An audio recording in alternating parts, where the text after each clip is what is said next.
All right, guys, it's that time again. We're comparing motors. It seems to be what you guys really like to see, and if you're already watching this, you know it's 2JZ versus LS1. And I know what you're seeing right behind me right now. You're going, Ryan, you're going to be biased. No, I'm going to make this as unbiased as possible. I'm not even really going to be like this one's better than the other. I'm just trying to give you guys information here of what makes them different. And let's be honest here. When you think of Japanese motors, most people think of the 2JZ's king, especially in drag racing right now.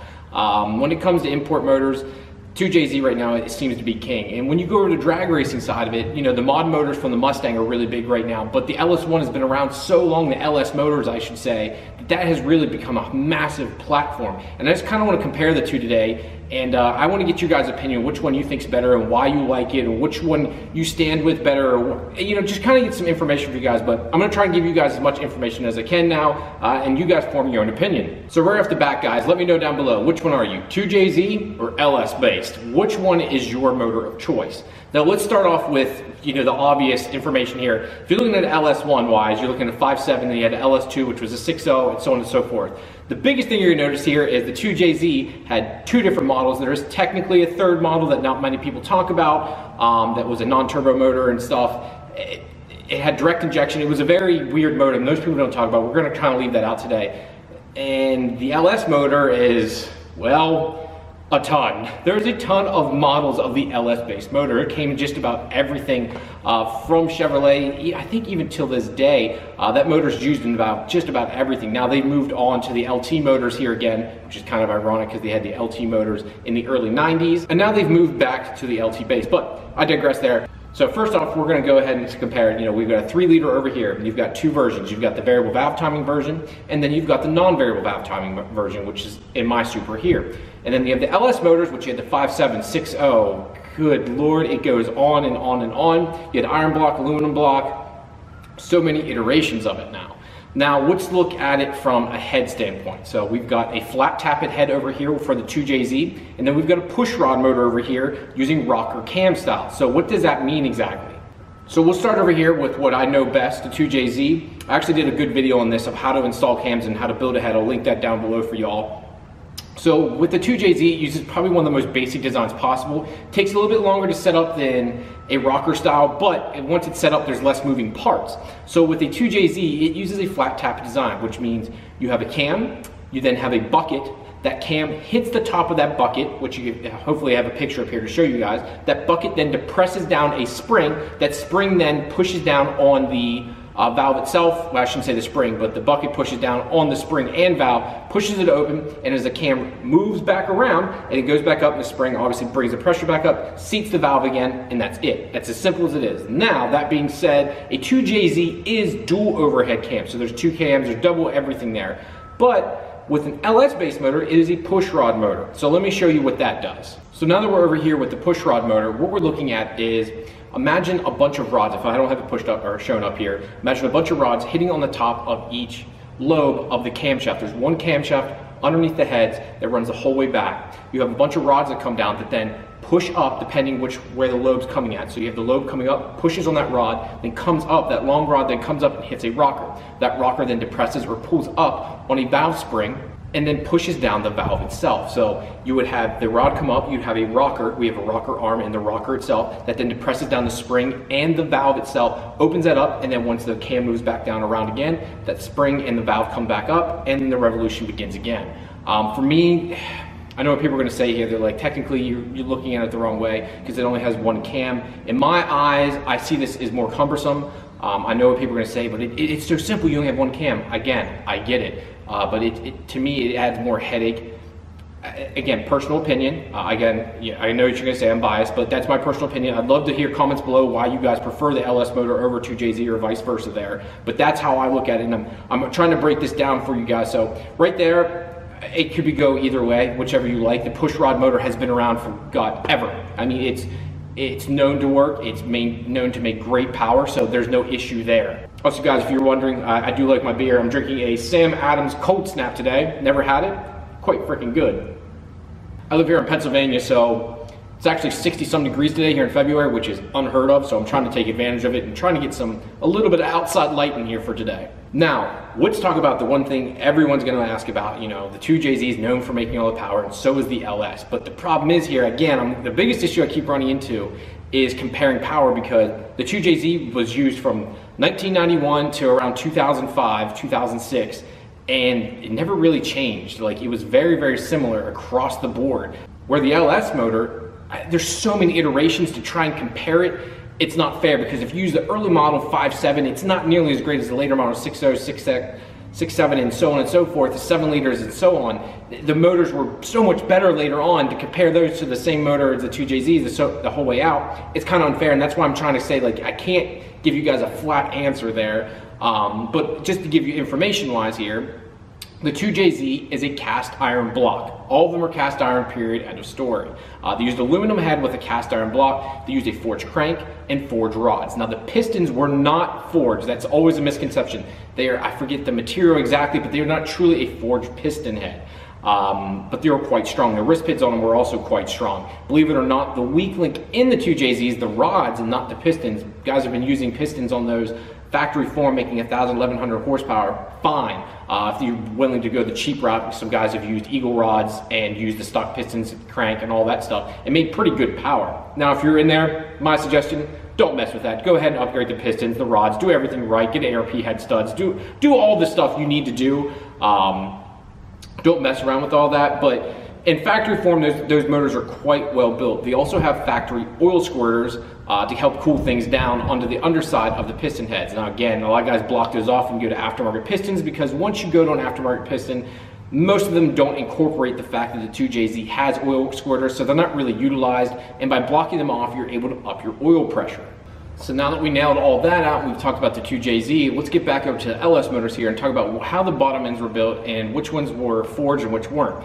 And right there off the bat, you're gonna hear, what do you mean? That's right, they weren't all forged. Actually, what I mean by that is most of them weren't forged, and what was even forged in was just the crank.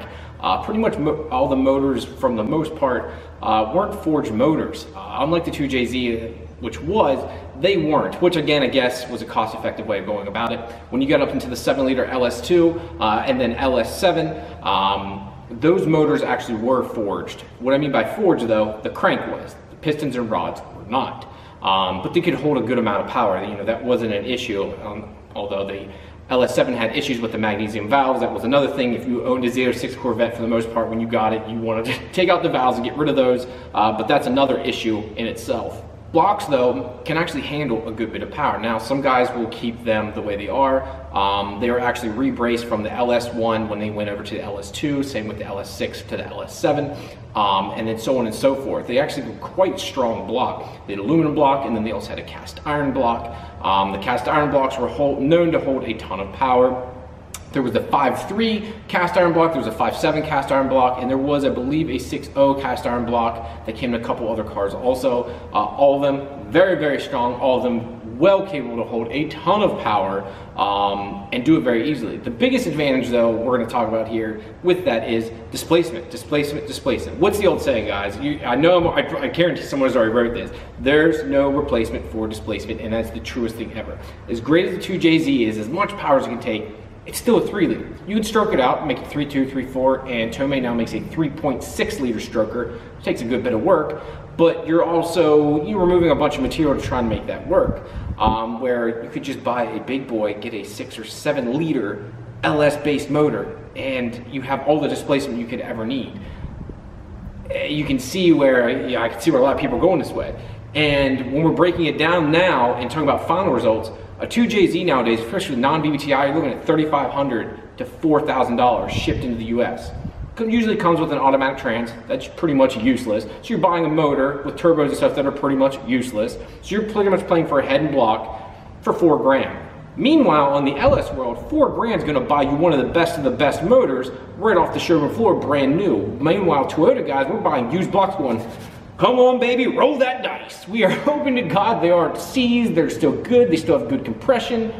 You guys can see a little bit of dilemma there. I can see what the appeal is behind the LS motor. I can go to my local junkyard here in Pennsylvania and go, all right, which one do I want? So I get why the LS motor is so, you know, desirable. Now that's not all of them that you can get easy. The 5.3 and the 5.7 are very common. The 6 liters and the 7 liters aren't quite as common, so I get that, but you can still go. Any truck, any Chevy truck or SUV is gonna have a 5.3 or a 5.7 motor in it, period. It's going to have one. Or it could have a Chevy or a Vortec in it, which was a 6 liter they also offer, but the 5.3 was a Vortec too. So I mean, I get the appeal behind it, especially being an American. Like, why wouldn't I go with that? Well, it's a multitude of things. Me being an import guy to an extent makes me go this way, but there's a huge advantage going to an LS. And if I was probably racing, I'd probably go LS based also, just from a cost standpoint. You just can't beat it. Now I get why mod motor guys give LS guys shit, but I give the LS guys a lot of credit because they're not freaking idiots and they're not spending a ton of money on their motors. If something blows up, they go, okay, I'll go get another one from the junkyard for $300, $400, $500. Mod motor guys, sorry guys, you can't be saying that. It ain't happening. Now, final thing I'm going to talk about, and again, it's going to be kind of broad, but it's going to be tunability, serviceability, and, you know, cost of mod. And let's just face it, we're just going to go ahead and go LS wins.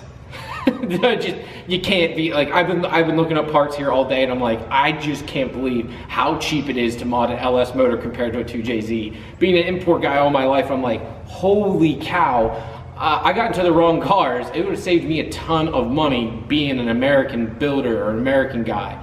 I couldn't believe like how much a cam cost and how much headers are. Now there is expensive parts, don't get me wrong. I don't want you guys to think I'm saying these are cheap cars. There is high quality parts out there, but cost of entry if you want to get into it is quite low compared to 2JZ. There isn't very much out there that's like low end, and if it is low end, it takes so much for it to get it to work that you might as well buy high end in the first place, because the cheap stuff is truly cheap. It is junk. I've seen some guys use the eBay headers, and I know that used to work for years and years, but it's just junk. You're talking about stuff that was never truly meant and designed to work. They leak, they had problems, they gotta be braced. It's not worth the headache.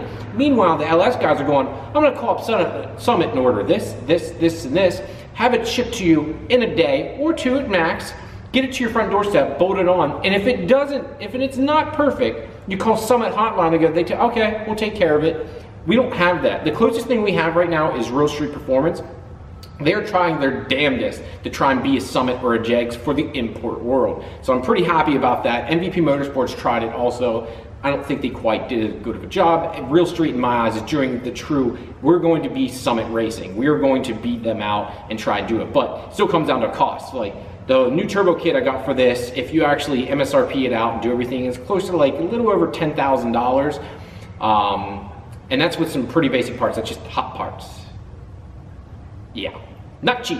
Single turbo setup, not twin turbos, none of that. No guys go, oh, you do twin turbo. I'm just saying again, to do a kit on this and stuff, to do it right and get the parts and get everything done, about 10 grand. And that's exhaust with it also and all that good stuff. But again, single exhaust, we don't have dual exhaust on these cars. So there's another big thing, you know, cost of mod LS all day. Like 100%, it just makes sense. I love my 2JZ, I love the way it sounds. They sound amazing, but cost of mod, you're definitely over as an LS. All right guys, so let me know down in the comments below, 2JZ or LS base motors, which one is yours? Which side are you on? Are you Japanese versus American, or American versus the Japanese over here? Which one are you? Where do you stand at and why? If you guys could also do me a big favor there, before you leave this video, give it a big thumbs up. I appreciate everyone coming here for the support today. If you could also give me that subscribe down below. I appreciate all the love and support, guys. One last thing, go check out the website. We've got new shirts, new hats, and all sorts of new merch down there. Thank you guys very much, and I'm gonna go drink another beer. Peace!